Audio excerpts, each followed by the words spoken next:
అందరికీ నమస్తే అండి. Welcome back to our channel. ఇవాల్టి వీడియోలో సంకష్టహర చతుర్థి పూర్తి పూజా విధానాన్ని తెలుసుకుందాం. స్వామివారికి పూజ చేసుకున్న తర్వాత చంద్రునికి అర్ఘ్యం ఎలా ఇవ్వాలి, ఏ సమయంలో పూజని ఆచరించాలి, ఈ రోజున అంటే సంకష్టహర చతుర్థి వ్రతాన్ని ఆచరించేవారు ఎటువంటి నియమాలను పాటించాలి, కొత్తగా మొదలు పెట్టాలి అనుకున్న వాళ్ళు ఈ మూడంలో మొదలు పెట్టచ్చా, ఇవన్నీ కూడా పూర్తి వివరాలు ఈ వీడియోలో ఉంటాయి. నచ్చితే కనుక లైక్ చేయడం అస్సలు మర్చిపోవద్దు. ముందుగా మనకి ప్రతి నెల కూడా సంకష్టహర చతుర్థి అనేది వస్తూ ఉంటుంది. పౌర్ణమి తర్వాత వచ్చే 3-4 రోజులకు వచ్చే చవితి తిథిని సంకష్టహర చతుర్థిగా జరుపుకుంటూ ఉంటాం. మరి ప్రతి నెల కూడా ఒక్కొక్క నామంతో ఒక్కొక్క పీఠం పేరుతో స్వామివారిని పూజించడం జరుగుతుంది. నిత్య పూజా మందిరంలో అతి సులువుగా చేసుకోవచ్చు, లేదా ప్రత్యేకంగా పూజా పీఠాన్ని ఏర్పాటు చేసుకుని ఈ సంకష్టహర చతుర్థి వ్రతాన్ని ఆచరించవచ్చు. చిన్న పెద్ద ఆడ మగ అని తేడా లేకుండా తమ తమ సంకల్పాలు నెరవేర్చుకోవడం కోసం ప్రతి ఒక్కరూ అతి సులువుగా చేసుకోగలిగేదే ఈ సంకష్టహర చతుర్థి వ్రతం. ముడుపును కట్టుకోవాలి అనుకున్న వాళ్ళు ముడుపును కట్టి ఇక్కడ స్వామివారి దగ్గర పెట్టి పూజని ఆచరిస్తూ ఉంటారు. మరి ఈ ముడుపుని ఎలా కట్టాలి అనేది నేను ఆల్రెడీ నిన్న ఒక వీడియో అయితే షేర్ చేశానండి, ఒక్కసారి చెక్ చేయండి. అయితే ఇక్కడ నేను నిత్య పూజా మందిరంలోనే చేసేసుకుంటున్నాను కనుక ఆల్రెడీ నేను దీపారాధన అనేది చేసేసి వినాయకుని పూజ అయితే మొదలు పెట్టానండి. స్వామివారి విగ్రహము చిత్రపటము ఉంటే పెట్టుకోవచ్చు, లేదంటే మీరు పసుపు వినాయకుడిని పెట్టుకొని ఈ వ్రతాన్ని ఆచరిస్తే చాలా మంచిది. మీ కోరిక మీ సంకల్పం చెప్పుకొని ఎటువంటి ధర్మబద్ధమైన కోరికైనా లేదా ఏ పనులు ప్రారంభించాలన్నా ఎటువంటి విఘ్నాలు లేకుండా చూడాలని చెప్పి స్వామివారికి నమస్కారం చేసుకొని ఈ పసుపు వినాయకుడిని పెట్టుకొని పూజని ఆచరిస్తాం. స్వామివారికి ఆసనం ఏర్పరచేటప్పుడు తమలపాకు లేదా జిల్లేడాకు గరికని లేదా ఒక తెల్లటి క్లాత్ మీద బియ్యం పోసి కానీ స్వామివారిని పెట్టి ఈ పూజని మొదలు పెట్టచ్చు. మరి ఈసారి ఈ 2025వ సంవత్సరంలో సంకష్టహర చతుర్థి ఏ రోజున వచ్చిందంటే జూన్ మనకి 14వ తారీఖు శనివారం మధ్యాహ్నం 2:31 నుంచి కూడా చవితి తిథి అనేది ప్రారంభమయ్యి జూన్ 15వ తారీఖు మధ్యాహ్నం 2:12 వరకు చవితి తిథి అనేది ఉంది. మనం ఎప్పుడైనా సంకష్టహర చతుర్థి వ్రతం తిథి చూసుకోవాలి అని అంటే ప్రదోషకాల సమయంలో అంటే సాయంత్రం వేళలో చవితి తిథి ఉండాలి. ఆ రోజున సంకష్టహర చతుర్థి వ్రతాన్ని ఆచరించడం జరుగుతుంది కనుక ఇప్పుడు మనము జూన్ 14వ తారీఖు శనివారం నాడు ఈ 2025వ సంవత్సరంలో సంకష్టహర చతుర్థి వ్రతాన్ని ఆచరించాలి. స్వామివారికి ఎంతో ఇష్టమైన గరికని జిల్లేడు పూలు ఇటువంటి ఉంటే కనుక స్వామివారికి సమర్పిస్తూ కూడా పూజని ఆచరించవచ్చు.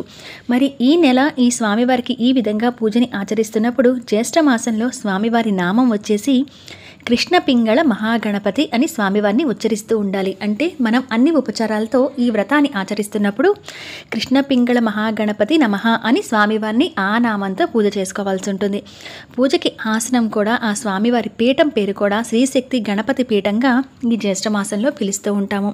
ఈ పీఠం కానీ ఈ నామాలు కానీ స్వామివారిని అనేక రూపాల్లో పూజించడానికి ఉపయోగపడుతూ ఉంటాయి అన్నమాట. ఈ విధంగా స్వామివారికి అన్ని ఉపచారాలతో పూజని ఆచరించాలి. మరి ఏ సమయంలో చేసుకోవాలి అనంటే సంకష్టహర చతుర్థి వ్రతాన్ని ఆచరించేవారు ఉపవాసం ఉండి కనుక చేస్తే ఆ ఫలితం చాలా అద్భుతంగా ఉంటుందిట. మరి ఉదయం నుంచి కూడా ఉపవాసం ఉండి రాత్రి వేళలో అంటే ప్రదోషకాల సమయం దాటిన తర్వాత 6 దాటిన తర్వాత నుంచి ఈ పూజని మొదలుపెట్టి వ్రతాన్ని ఆచరిస్తూ ఉంటారు.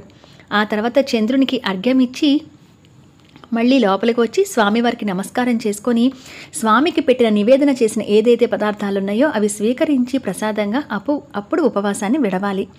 స్వామివారికి అన్ని ఉపచారాలతో పూజ చేసుకునడమే కాకుండా అక్షింతలు చేత పట్టుకొని సంకష్టహర చతుర్థి వ్రత కథ కూడా ఉంటుంది.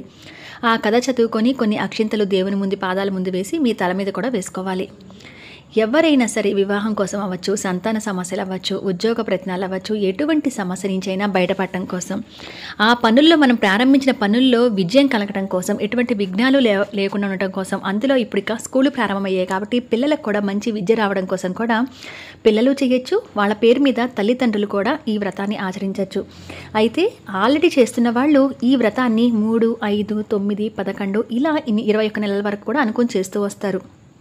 ఒకవేళ మీరు కొత్తగా మొదలు పెట్టాలి అనుకుంటే మూడంలో కాకుండా వచ్చే నెల ఆషాఢ మాసంలో మొదలు పెట్టుకోవచ్చు. మళ్ళీ శ్రావణ మాసంలో ఎంతో విశేషంగా ఈసారి అంగారక సంకష్ట చతుర్థి రాబోతుంది. అంటే మంగళవారం కనుక ఈ సంకష్ట చతుర్థి వ్రతం కలిసి వస్తే దాన్ని అంగారక సంకష్ట చతుర్థి అని అంటారు, సంకష్టహర చతుర్థి అని అంటారు. అప్పుడు మొదలు పెట్టుకోవచ్చు శ్రావణ మాసం. ఈ కొత్తగా ప్రారంభిస్తున్న వాళ్ళైతే ఈ మూడంలో చేసుకోకుండా ఆల్రెడీ చేసుకుంటూ వస్తున్న వాళ్ళైతే కనుక మీరు కంటిన్యూగా ఈ నెలను కూడా లెక్కేసుకొని చేసుకోవచ్చు. ఆరోగ్యపరంగా చూసుకొని ఉపవాసం ఉండగలిగిన వాళ్ళందరూ కూడా ఉపవాసం ఉండి స్వామివారి వ్రతాన్ని ఆచరించండి. ఒకవేళ పూర్తిగా ఉండలేము అనుకున్న వాళ్ళు పాలు, పండ్లు ఇటువంటివి తీసుకుంటూ కూడా పాక్షికంగా ఉంటూ ఈ పూజను చేసుకోవచ్చు. అయితే పూర్తిగా ఉండలేమండి అనుకున్న వాళ్ళు, లేదా ట్యాబ్లెట్స్ వేసుకోవాలి, హెల్త్ బాగుండదు కానీ మేము స్వామి పూజ చేసుకోవాలనుకుంటున్నాము అనుకున్నవారు ఉపవాసం లేకపోయినా స్వామివారి పూజని ఆచరించవచ్చు. అయితే తలస్నానాన్ని ఆచరించండి. సాత్వికమైన ఆహారం తీసుకోండి, అంటే నార్మల్ ఫుడ్ తీసుకోండి. మసాలాల పదార్థాలు కానీ, ఉల్లి వెల్లుల్లి కానీ, నాన్ వెజ్ తినటం కానీ అటువంటివి చేయకుండా కూడా నార్మల్ ఫుడ్ తీసుకుంటూ కూడా మీరు ఈ వ్రతాన్ని ఆచరించవచ్చు. ఉపవాసం ఉండి కనుక ఈ వ్రతం ఆచరిస్తే అతి శీఘ్రంగా ఫలితాలు ఉంటాయి అని అంటారు. జూన్ 14 శనివారం సాయంత్రం ఈ పూజను చేసుకున్న తర్వాత ఇక్కడ నేను స్క్రీన్ మీద ఇచ్చిన మంత్రం అయితే ఉంది కదండి, అది కొంతమంది చంద్రునికి అర్ఘ్యమిచ్చినప్పుడు పాలతో ఇస్తుంటారు, కొంతమంది నీటితో ఇస్తుంటారు. ఆరు బయటకు వెళ్ళి దోసిట్లో కొంచెం కొంచెంగా పాలు కానీ నీటిని కానీ తీసుకొని ఇక్కడ నేను స్క్రీన్ మీద ఇచ్చిన ఈ మంత్రాన్ని చదువుతూ చంద్రునికి అర్ఘ్యం సమర్పించాలి. నమస్కారం చేసుకున్న తర్వాత ఇంట్లోకి వచ్చి మళ్ళీ స్వామివారికి నమస్కారం చేసుకొని పెట్టిన నివేదన చేసిన పదార్థాలను స్వీకరించి ఉపవాసాన్ని విడిచి మీరు భోజనం చేయవచ్చు, లేదా టిఫిన్ లాంటిది ఏదైనా తినచ్చు. ముడుపు కడితేనే పూజ చేయాలని ఏమీ లేదు, ముడుపు లేకుండా కూడా చేసుకోవచ్చు. అయితే ముడుపులో 2 రకాల పద్ధతులనే ఉన్నాయి. కొంతమంది ఉదయాన్నే ముడుపు కట్టి, అంటే స్వామివారికి ఉదయాన్నే పూజ చేసుకొని ముడుపును కట్టి ఈ సాయంత్రం ఈ పూజని ఆచరించే ముందే ఆ ముడుపును విప్పతీసి ముడుపులో ఉన్న బియ్యాన్ని ఏదైనా ప్రసాదంగా చేసి స్వామివారికి నివేదన చేసి ఆ తర్వాత వీళ్ళు స్వీకరిస్తారు. కొంతమంది ఏదైతే తమ కోరిక నెరవేరాలని లేదా తమ సంకల్పం నెరవేరాలని ముడుపు కట్టుకున్నారో, ఎన్ని నెలలైతే ఈ వ్రతాన్ని ఆచరించదలుచుకున్నారో అన్ని నెలలు కూడా ఆ ముడుపును విప్పతీరు.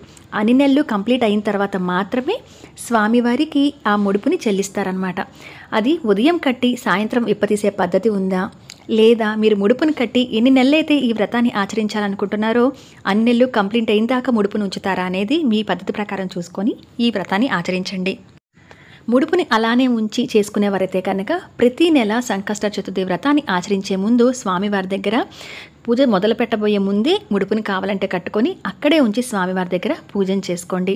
ఆ రోజంతా ముడుపుని అలానే ఉండనివ్వండి, పీఠాన్ని కూడా అలానే ఉండనివ్వండి. మరుసటి రోజు మళ్ళీ మరొకసారి స్వామికి పూజ చేసుకొని పాలు పండు నైవేద్యం పెట్టి స్వామివారికి ఉద్వాసం చెప్పి తీసేసిన తర్వాత ఆ ముడుపుని మీకు పూజా మందిరం ప్రత్యేకంగా ఉంటే అక్కడే పెట్టేసుకోవచ్చు.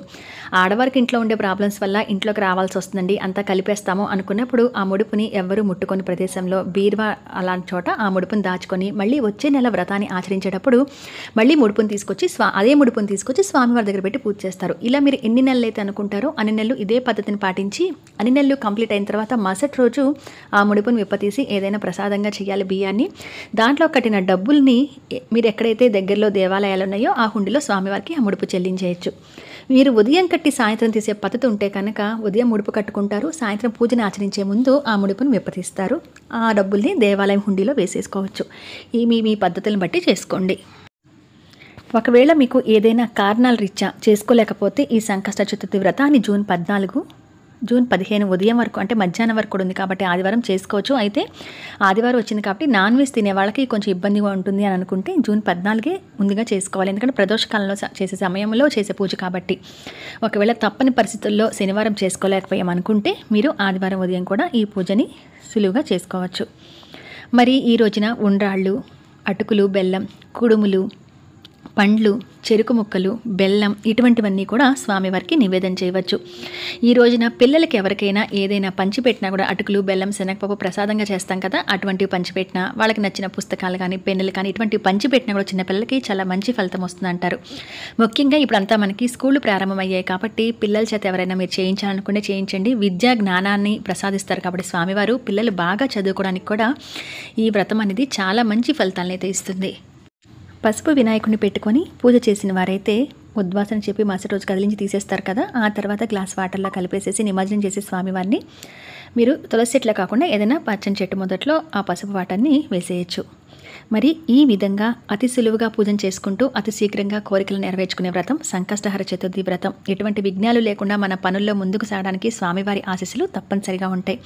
మరి ఈ వీడియో మీకు యూజ్ అవుతుంది అనుకుంటున్నాను. మరొక మంచి ఇన్ఫర్మేటివ్ వీడియోతో మళ్ళీ మిమ్మల్ని అందరినీ కూడా కలుస్తాను. అంతవరకు సెలవు, నమస్కారం.